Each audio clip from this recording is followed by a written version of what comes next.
हे दोस्तों, स्वागत है आपका ड्रैगन बॉल सुपर की एक न्यू वीडियो में। तो यार इस वीडियो में हम करने वाले हैं ड्रैगन बॉल सुपर की एपिसोड 98 से 102 तक का एक्सप्लेनेशन। तो वीडियो शुरू करने से पहले अगर आपने इससे पहले की एपिसोड्स नहीं देखी तो जल्दी से जाकर देख लें, लिंक मैंने डिस्क्रिप्शन में दे दिया है। तो बिना टाइम वेस्ट करे वीडियो को शुरू करते हैं। लास्ट एपिसोड में हमने देखा था कि टूर्नामेंट ऑफ पावर शुरू हो गया होता है, जिसमें सभी यूनिवर्सेस के वॉरियर दूसरी यूनिवर्सेस से लड़ना स्टार्ट कर देते हैं। लेकिन टूर्नामेंट की स्टार्टिंग में ही 9th यूनिवर्स जेनो एक्सपो का बदला लेने के लिए गोकू पे अटैक करना स्टार्ट कर देते हैं। अब की एपिसोड के शुरू में हम देखते हैं कि बीरस यहाँ से सभी पर चिल्लाता रहता है कि यूनिवर्स 9th के वॉरियर कितने डरपोक हैं, जो पांचों मिलकर अकेले गोकू पर ही अटैक कर रहे हैं। लेकिन 9th यूनिवर्स को इससे कोई भी फर्क नहीं पड़ता। उनका मकसद तो सिर्फ एक ही होता है, यूनिवर्स 7 को सबसे पहले इरेज करवाना। तभी गोकू लेवेंडर के पॉइजन से बचने के लिए उसके अराउंड बैरियर क्रिएट कर देता है और उसे बताता है कि उनके अगेंस्ट बार बार वही टेक्निक्स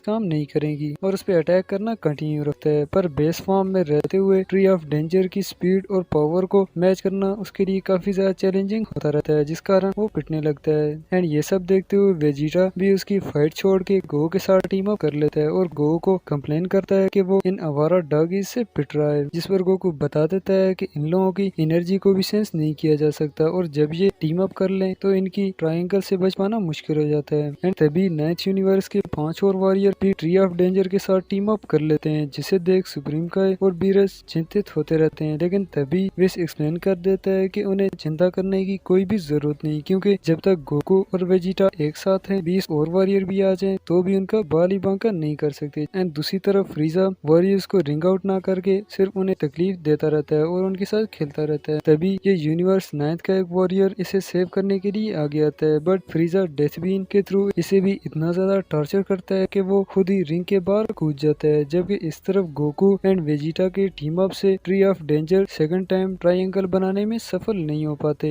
पर तब भी दोनों वॉरियर मिलकर वेजिटा को डोमिनेट करने लगते हैं और तीसरा वॉरियर आकर वेजिटा के एक हाथ को फ्रीज कर देता है। जबकि दूसरी तरफ गोकू भी आयरन स्किन बैटलर के साथ बिजी होता है, जिस पर गोकू के पंचेस का कोई भी इफेक्ट नहीं हो रहा होता और ये चारों मिलकर गोकू पर भी भारी पड़ने लगते हैं। एंड ये सब देखते हुए चांपा भी यूनिवर्स 9 के वॉरियर को चेयर करता रहता है और बताता है कि 7th यूनिवर्स के ये दोनों वॉरियर बाहर हो गए तो इस यूनिवर्स को इरेज होने से कोई भी नहीं बचा सकता। जबकि इस तरफ ग्रैंड जेनो काफी ज्यादा सैड फील कर रहे होते हैं गोकू और वेजिटा को हारते देख। जबकि यहाँ वेजिटा टीम वर्क की वीकनेस का यूज करते हुए उन्हें आपस में ही उलझा लेता है, जिस कारण ये दोनों वॉरियर भी डिस्ट्रैक्ट हो जाते हैं। तो गोकू तुरंत ही सुपर सैन में टर्न होकर दोनों को रिंग आउट कर देता है और उन दोनों को रिंग आउट होते देख यहाँ पर ये भी डिस्ट्रैक्ट हो जाती है। तो वेजिटा भी बिना टाइम वेस्ट करते हुए इसे उसकी अटैक्स का रिवेंज देते हुए पावरफुल स्ट्राइक से नॉकआउट कर देता है और इस तरह से यूनिवर्स 9th के तीनों वॉरियर एक साथ रिंग आउट हो जाते हैं, जिसे देख विस भी रिवील कर देता है कि शायद वेजिटा और गोकू इसी कारण ही कम ताकतवर वॉरियर के साथ टीम अप नहीं करते, क्योंकि उन्हें इसकी वीकनेस का अच्छे से पता है। एंड तभी यूनिवर्स 9th का ही एक और वॉरियर स्पाइडरमैन की जैसे वेब का यूज करते हुए वेजिटा को रोकने की कोशिश करता है, बट वेजिटा तो अब तक इस खेल से काफी ज्यादा तंग आ गया होता है। तो वो भी सुपर सैन में टर्न होकर इन दोनों वॉरियर को एक ही अटैक से नॉकआउट कर देता है और अब यूनिवर्स 9th के सिर्फ 3 वॉरियर ही बाकी होते हैं, जो होते हैं ट्री ऑफ डेंजर। तो अब इनके लिए गोकू एंड वेजिटा एक बार फिर टीम अप कर लेते हैं, जिस कारण वो तीनों कंबाइंड स्ट्रेंथ से भी गोकू एंड वेजिटा को एक भी स्ट्राइक नहीं कर पाते। एंड ये सब देखते हुए वो उनका special triangle danger beam attack launch करते हैं गोकू एंड वेजिटा को डोमिनेट करने के लिए। और ये अटैक इतना पावरफुल होता है जिसकी एनर्जी सेंस करते हुए गोकू एंड वेजिटा समझ जाते हैं कि ये कोई मामूली अटैक नहीं है। तो वो भी सुपर सैन ब्लू में टर्न होकर फुल पावर कामेहामेहा और गार्लिक गन को कंबाइन करते हुए कॉम्बो अटैक करते हैं और इन दोनों का कंबाइन अटैक इतना पावरफुल होता है कि वो उन्हें इजीली ओवर पावर करते हुए रिंग आउट कर देता है। एंड अब यूनिवर्स 9th के सारे वॉरियर अरीना से एलिमिनेट हो गए थे, तो अब जेनो पूरे यूनिवर्स 9th को ही रेस कर देते हैं, सिर्फ एंजल को छोड़ के। जबकि यहाँ बाकी के सभी वॉरियर जेनो को देखते रहते हैं कि उन्होंने कैसे पूरे यूनिवर्स 9th को इरेज कर दिया है। हर वॉरियर रियलाइज करता है कि ये सच में हो रहा है, स्पेशली गोकू, और सभी फाइट करना बंद कर देते हैं क्योंकि अब सभी को कंफर्म हो जाता है कि ये ग्रैंड पेस सही कह रहा था। जहाँ ये लोग भी काफी ज्यादा चिंतित होते हैं। एंड तभी गोकू एंड वेजिटा एक बार फिर से अकेले अकेले लड़ने का डिसाइड करते हैं, जिसके बाद वेजिटा डायरेक्टली हिट को फाइंड कर देता है और फर्स्ट टूर्नामेंट वाली फाइट को फिर से कंटिन्यू करने के लिए सुपर सैन में टर्न होते हुए हिट की तरफ चार्ज हो जाता है। लेकिन बोटामो बीच में आते हुए उसे हिट तक पहुंचने ही नहीं देता, क्योंकि गोकू गो के साथ फ्रेंडशिप के कारण हिट यूनिवर्स 7 के वॉरियर के अगेंस्ट फाइट ही नहीं करना चाहता और वहाँ से टेलीपोर्ट हो जाता है। जबकि वेजिटा को भी बोटामो की वीकनेस का अच्छे से पता होता है, तो वो भी गो के जैसे ही बोटामो को खींचकर बाई की तरफ ले जाने की कोशिश करता रहता है। पर बोटामो ने तो इस वीकनेस को अच्छे से ओवरकम कर दिया होता है, जिस कारण वेजिटा उसे एक जगह से स्लाइडली सा मूव भी नहीं कर पाता। लेकिन ये प्रिंस इतनी जल्दी कहाँ हार मानने वाला था और उसके दोनों हाथों को आपस में ही रैप करने के बाद उठाकर रिंग के बाहर फेंकने ले जाता है, जिसे देख बीरज काफी ज्यादा खुश होता है। जबकि चंपा इरिटेट होते हुए मेगेटा को हेल्प के लिए बोलता है, जो आते ही वेजिटा को पावरफुल स्ट्राइक करते हुए बोटामो को सेव कर लेता है। जबकि इस तरफ सेकंड यूनिवर्स का एक वॉरियर क्रेन पे की ब्लास्ट करता है, जिसकी एनर्जी काफी ज्यादा होती है, तो क्रेन उसे देखते ही हेजिटेट करने लगता है। लेकिन तभी गोहान आगे आकर उसे रिफ्लेक्ट कर देता है एंड देन क्रेन को डिस्ट्रक्टो डिश से अटैक करने का बोलता है और सेकंडली रोशी को कामयाब प्रिपेयर करने का। एंड दोनों ऐसा ही करते हैं। क्रेन की डिस्ट्रक्टो डिश से वो एक तरह से डिस्ट्रैक्ट हो जाता है और इसी बीच रोशी कामयाब से उसे नॉकआउट कर देता है। एंड गोहान की स्ट्रेटेजी को देख के ये लोग भी काफी खुश होते हैं। एंड देन बीरस वेजिटा को याद दिलाता है कि मगेटा की वीकनेस उसकी इंसल्ट है,